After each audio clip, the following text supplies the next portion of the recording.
You're listening to Ann Arbor's Talk Station, 1290 WLBY, the Lucy Ann Lance Show, along with Dean Erskine, my business partner with Lance and Erskine Communications. Our producer is Elise Shea, and our webmaster is Jacob Bodner. We live stream at 1290 WLBY.com, and our interviews are later podcast on LucyAnnLance.com, LucyAnnLance.com. My good friend Damian Farrell back for Damian on Design this morning. He is a fellow with the American Institute of Architects. On our line from the Chicago Tribune is Blair Kamin. He has won over 30 awards, including an AIA Honor Award for Collaborative Achievement, not to mention also a Pulitzer Prize Award back in 1999. Gentlemen, I'm in lofty company. Blair, welcome back. It's so great to have you back. Thank you Good to be for with you both, Damian and Lucian. Thank you. You have written extensively about the presidential library of Barack Obama. It has now been decided that it indeed will be in Chicago on the south side. And there is a lot of controversy about that. Why, Blair?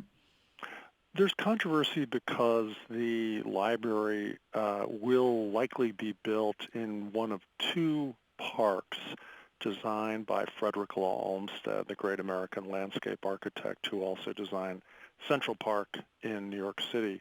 Open space advocates have opposed placing the Obama Library in these parks. However, the city of Chicago believed that it was worth it to put the library in these parks because of the perceived economic development boost that this would give neighborhoods, particularly poor African American neighborhoods on the south side. We've gotten, both Lucy and I have Google Earth copies, if you will, images of the south side and these two parks. And this, I'm assuming this is probably a fairly rare pair of parks, if you will, and especially in the way that they're linked. Correct, exactly. Olmsted designed these parks as a unit. The parks are Jackson Park, which is along Lake Michigan. Right. It is connected to another park called Washington Park, which is further inland, by the so-called Midway Plaisance. Olmsted envisioned water features in each of these parks, and the Midway, a narrow strip extending for more than a mile, I believe, was to have canals in the center of it, so you could actually make your way via boat from one park to the other. Now, the canals were never built. Nonetheless, though, the parks were designed as a unit. They were meant to be the great urban park of this booming Chicago metropolitan area at the end of the late 19th century. So the parks are, clearly national treasures. They're also in not the best of shape. And so to add further fuel to the fire in this controversy, there are those who believe that the Obama Library actually presents an opportunity to improve the condition of these parks, as well as the boulevards that lead to them. So there are many different perspectives, and really an opportunity here for the city to, if it plays its cards right, to have a great building, but also that's a tourist attraction, but also something that enhances the public realm. What was the landscape architect, Frederick Law Olmsted, what was his sensibility, his theory about doing this kind of a design, and why then would it be controversial to put the presidential library within its confines? Olmsted believed in creating naturalistic landscapes that provided relief from the noise, dirt, and congestion of the late 19th century industrial city. So in Washington Park, for example, he created a meadow, a flat expanse of ground that's, I think, almost a mile long, that provides the illusion of endless rural space within the center of a great city. So he really saw parks as a kind of healing agent Right. and also a mixing agent. He was very disturbed by the class distinctions of the time, which are very similar to our own in terms of the grotesque distribution of wealth. And he really saw parks as a way to bring people together, as idealistic as that sounds, and to stress their common humanity on common ground. You wrote back in February of this year in the Chicago Tribune, maybe it's time to erect temporary proceed with caution signs at the entrances to Chicago's Jackson and Washington parks. The signs would be directed not at drivers, but at President Barack and Michelle Obama, Mayor Rahm Emanuel, and the Barack Obama Foundation. Are they considering all of this? We'll see. Yeah. The proof is in the pudding. I mean, there's certainly the foundation and Mayor Emanuel are all saying the right things. It's really a matter of how they and their architect, whoever that turns out to be, and they haven't selected one yet, design this building. Yeah. And their hands aren't entirely free. I mean, the federal government, which administers the construction of this building through the National Archives Administration, has all these rules. They require things like a security setback, and there's got to be space for tour buses and all these other things. Yeah.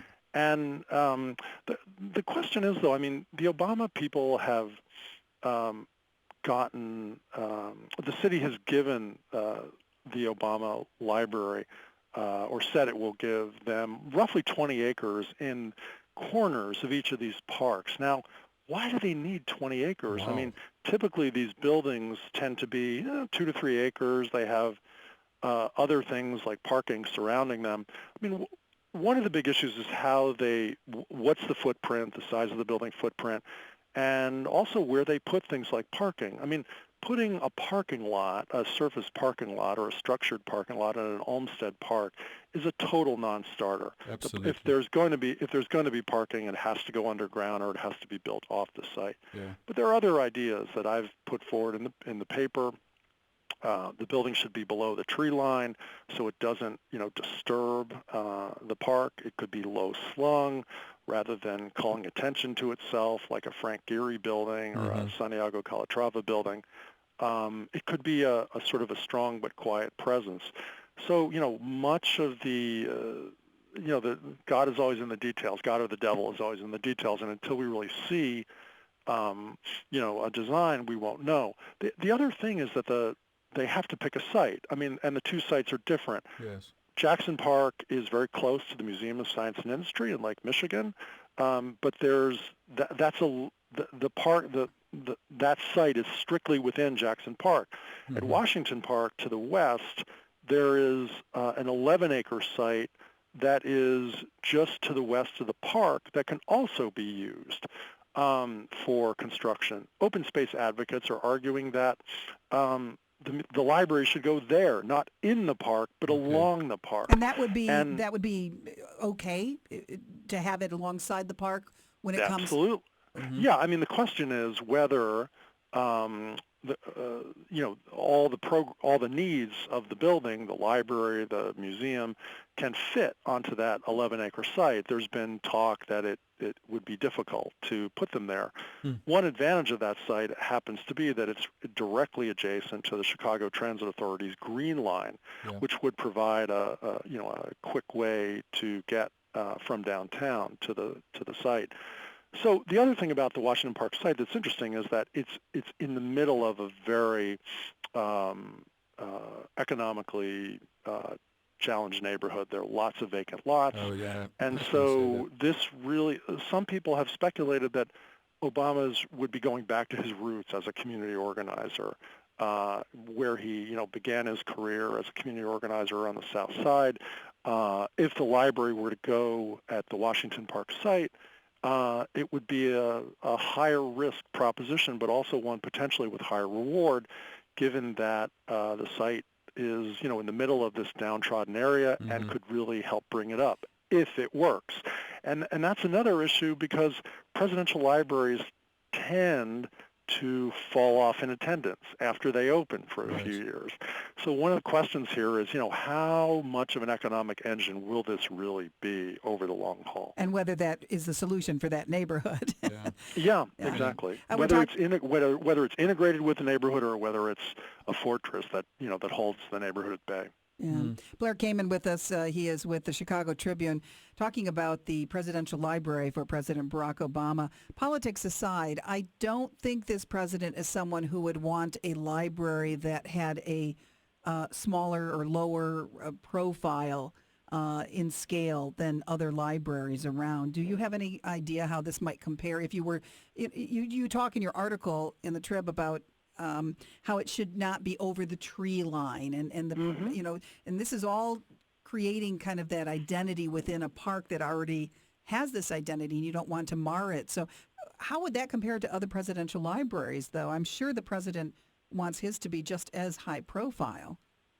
Well, I think it's hard to say. I mean, on the one hand, Obama is the president who's championed climate change initiatives, and so it would Right. be, one would expect that this would be a green building, Right. and one would expect that it would sit in harmony with the landscape rather than shrieking and calling attention to itself. Mm-hmm. On the other hand, yeah, they'll probably want to make some kind of statement. Other presidential libraries, like the Clinton Library in Little Rock, Arkansas, make strong architectural statements. That one is a kind of a glass pavilion up on stilts. People who don't like it refer to it as a double wide trailer.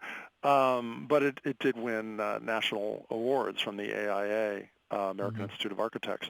The Kennedy Library in Boston is another very sophisticated design by I.M. Pei. Okay, right. But at this point, we really don't know how the Obama people are going about the business of selecting an architect, which is very crucial. The range here is very wide. I mean, the Kennedys, for example, put together an architectural selection panel consisting of great architects like Mies van der Rohe, whereas Gerald Ford just instructed his staffers to pick an architect from his district in Southwest, in Michigan. And so, the Ford Library isn't a terrible building, but it's certainly not as ambitious as the Kennedy or Clinton libraries. So, Clinton brought in the English architect, right? David Chipperfield. No, Clinton's actually was James Stewart Polshek from New York City. Oh, that's right. I beg your pardon. Yeah. No, that's okay. I was mixing it up with one of the other libraries there, the art museum that... Actually, this is interesting, too, because all the presidential libraries have been designed by American architects. And one issue in the kind of parlor game that's occurring now is that David Adjaye, a Tanzanian-born London architect, is known to have sat at the president's table at a dinner for British Prime Minister David Cameron a few years ago. So there's been speculation that Adjaye is, a candidate. Also, he's one of the designers of the National Museum of African American Culture and History in Washington, D.C. So a lot of people are speculating that he's got the inside track on this, but who knows? He's denied it.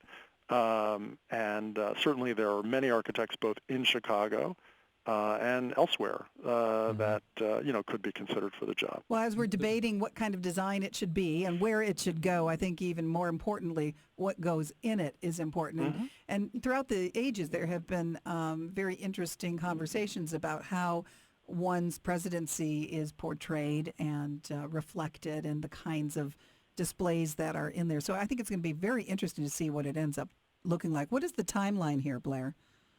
The timeline is about 5 years from now. It's supposed to open, so I think we're talking 2020. It's typically these things take about that long. They've got to pick an architect, a site, fundraise, and build it. So it's not going to happen tomorrow, but there's which guarantees in Chicago a endless debate on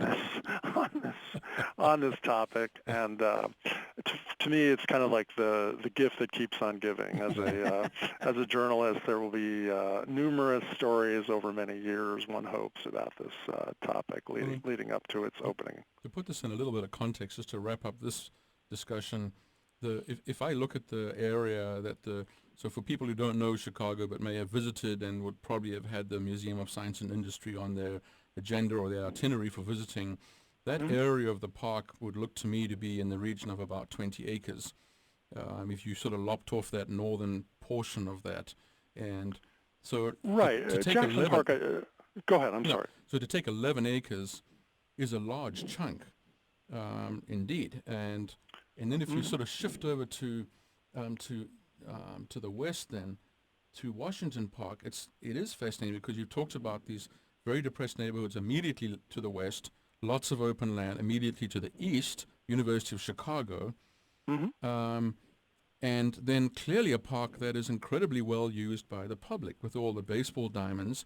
And I see that it also has the DuSable Museum of African American History within the confines of the park, as well as a high school, right?